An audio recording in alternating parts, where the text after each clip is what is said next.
I remember when I was 20, I wasn't feeling well.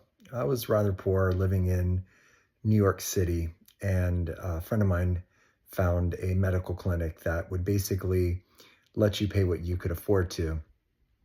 I saw a physician there. They examined me, they sent some blood tests out. I came back probably 4 or 5 days later, and I saw the same physician. She was wonderful, very sweet, very compassionate. I was very young. And she sat across from me and she was very teary eyed. And as I recall, she told me that my labs came back.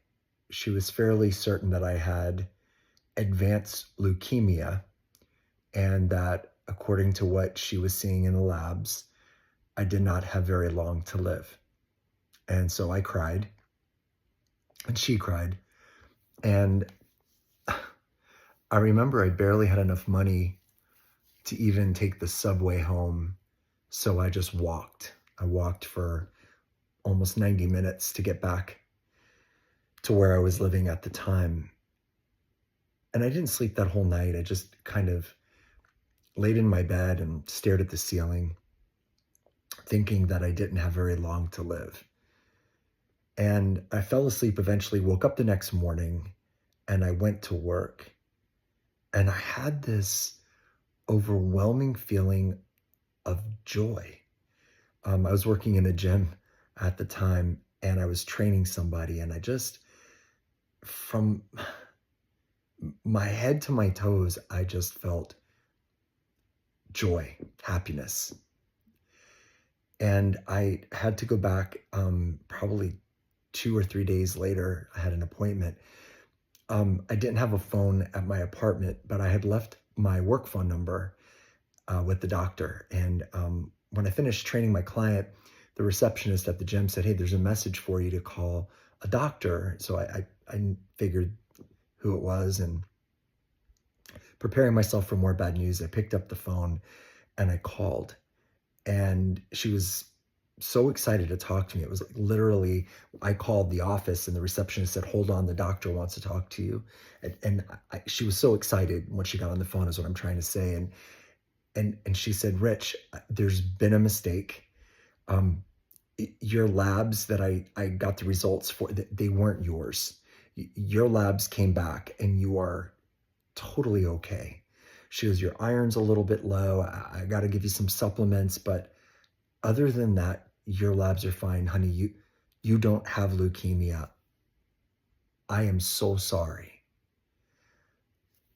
And I remember after I thanked her and I hung up the phone, I realized that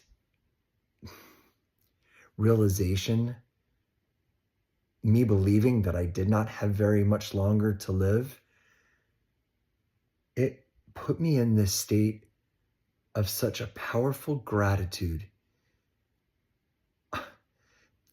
I don't think I've ever I don't think I've ever achieved that level of gratitude since. And it took somebody to make me believe that I didn't have long to live at that moment as a young person so many years ago. I'm 57 now. I was like 20, 37 years ago, man. And I share that because I remember thinking to myself how lucky I was that I was going to be okay. But upon reflection, also realizing that believing that I didn't have much longer to live caused me to be grateful for what I had in the moment. How many people have probably gotten that news that they didn't have much longer to live, and it wasn't a mistake? I mean, I'm a nurse. I used to take care of a lot of very sick people, and I've been there when people got that news. How many people have gotten that news? And it wasn't until that moment that they appreciated life. It was at that moment that they realized we are just a moment in time when we're on this earth. It's a flicker. That's all it is. Be grateful for your life. Even in the tough times, be grateful for what you're learning. Even when you're sad, be grateful that you know what the opposite of sad is. Be grateful, no matter what. You're awesome.